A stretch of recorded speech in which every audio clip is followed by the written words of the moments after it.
Oh, I know what's coming next. I knew it.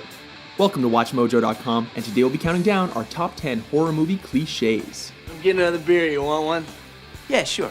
I'll be right back! Since this is a horror list, please be advised that it contains mature content.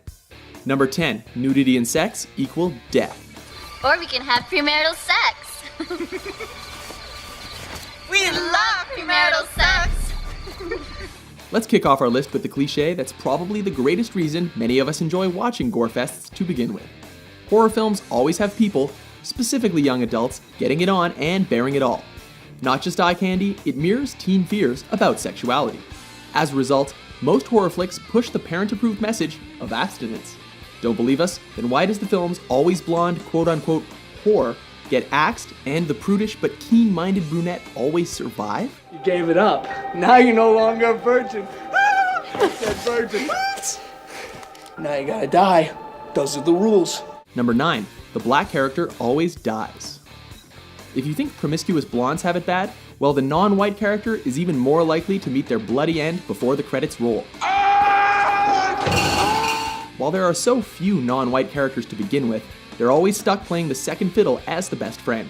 No matter their part in the story, these characters seem to exist to fill in a stereotype until the monster or murderer affirmatively actions them out of commission.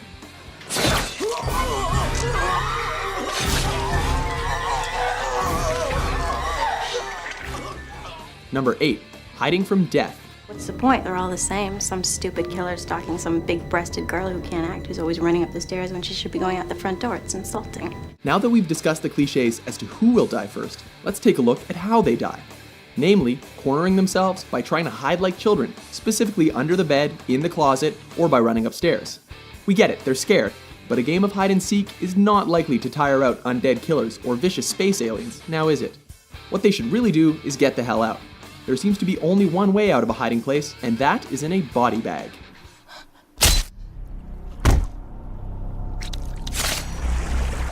Number 7, 2 left feet.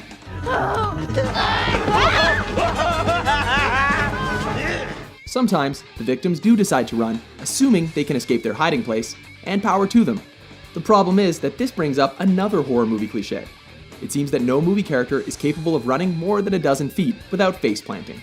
Equally cliche is the fact that the sprint doesn't give them any distance over the attacker, who's almost always walking. How does Jason ever get anywhere at that pace?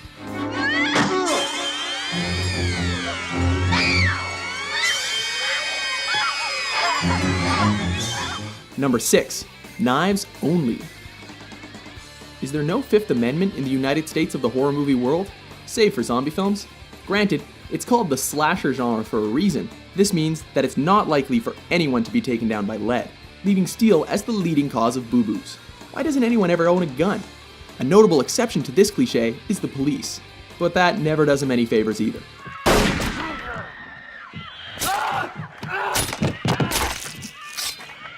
Number 5, inept authorities.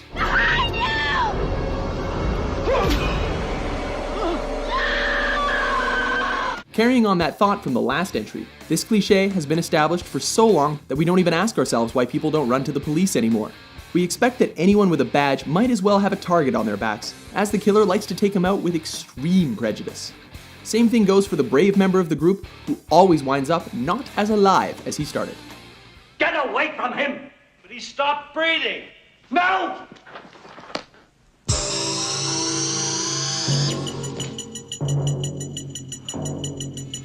Number 4, false scares. Shit!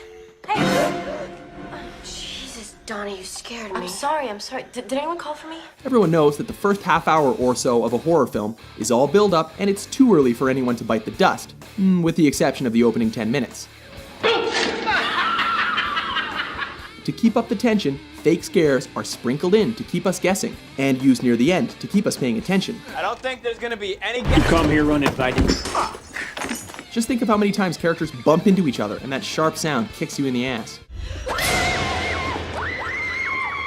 Number 3, middle of nowhere. The only horror films to take place in open environments or at the mall have zombies. There's no other way to put it. The reason for isolated and creepy locations is simple. It allows the story to cut the victims off from society and takes the characters, and in turn the viewers, out of their comfort zones. These abandoned settings are a character in and of themselves, and we don't see them disappearing anytime soon.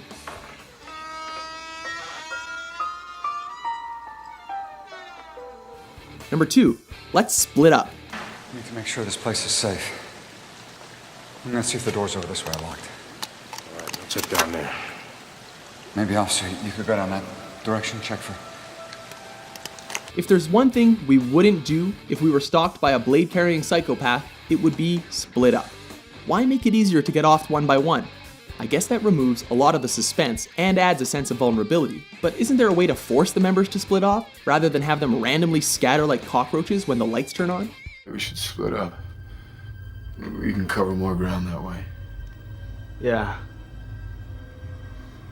Yeah, good idea. Really?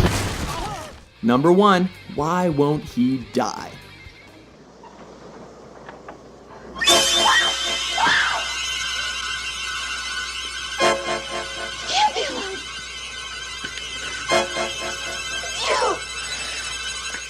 Taking the top spot on our list is the cliche that all horror villains have to come back again after being killed for an encore. Moreover, they always somehow survive, leaving the door open for a possible sequel. We get it. They want viewers to relax before cranking the terror dial to 11, and that it's not a satisfying ending unless the bad guy goes down hard. And it's gotten so bad that we can't even take most killers seriously anymore. This is the moment when the supposedly dead killer comes back to life for one last scare.